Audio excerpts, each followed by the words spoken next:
Okay, so there's, in addition to that, declaration of numbers and characters, okay, is something which is not a constant, which can change during the iteration. Okay? For example, I use something called W speed in here. I use something which is an integer called K as a grid index, and I use a character which has just 3 letters and which I call word. Okay, and then you can use these later on. Yeah, and you have to be consistent. And the reason why you do that is actually it's a little bit also a control later on. Okay, because you can insert the control is give me an error message if I use anything which I haven't declared. So now you can also declare arrays. An array is something like a vector, which has more than one component. This one is, for example, one here called eta. Okay, I call it eta, and it goes from 0 to nx plus 1. Okay, nx has to be defined beforehand. So if you just go back one slide, I think I use 101 for this. So this one is one which actually goes from 0 to 101, therefore has 103 elements. So it has an element 0, it has an element 1, an element 2, an element 3, an element 4, an element 5. No, I'm not doing it until you get to 2 or 3. And each of these elements can have a different value. Okay? So you can imagine that you have a long channel, say of 103 elements, and each cell within this channel has a different value. Okay? You can also think in 2 dimensions. You have a 2-dimensional array, like a chessboard is one example, and for each cell you can have a different value. Like I use W here. This is how I declare it. Okay, and you can see it has 2 components. So now we come to the 2 key elements of Fortran. Okay, and these computer languages are not tricky.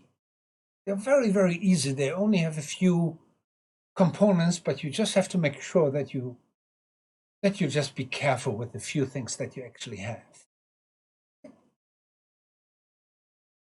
So, for example, here is the do loop. Okay, a do loop. It starts with a do, and it has an end-to. Okay? And it's an iteration. It repeats statements a certain number of times. For example, here, it has the value of k changes from 0 to nx plus 1 at steps of 1.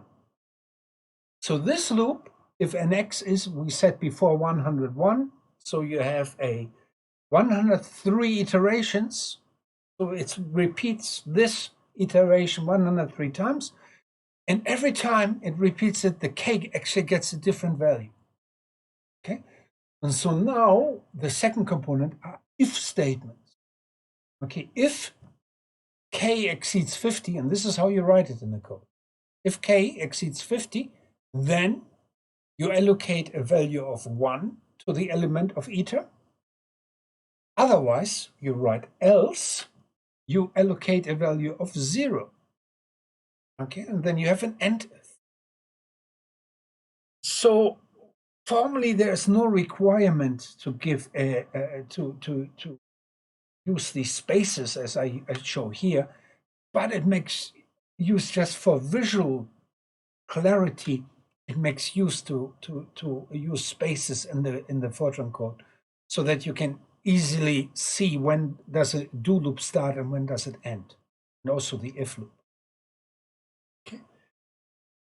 All right, so that's the key part, but there are a little bit of tricks of what you can do. For example, if you want to count backwards, okay, shows here on the right, you can say from nx plus 1 to 0, but you do it at steps of -1. You could use -2, you could use -3 if you want to jump. Yeah?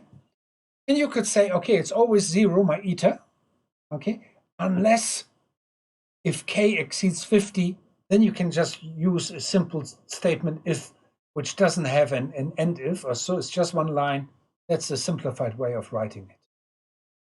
Okay, now these are the key elements, do loops and if a statement. Okay, so that's a quick start to Fortran. Let's see what comes on the next.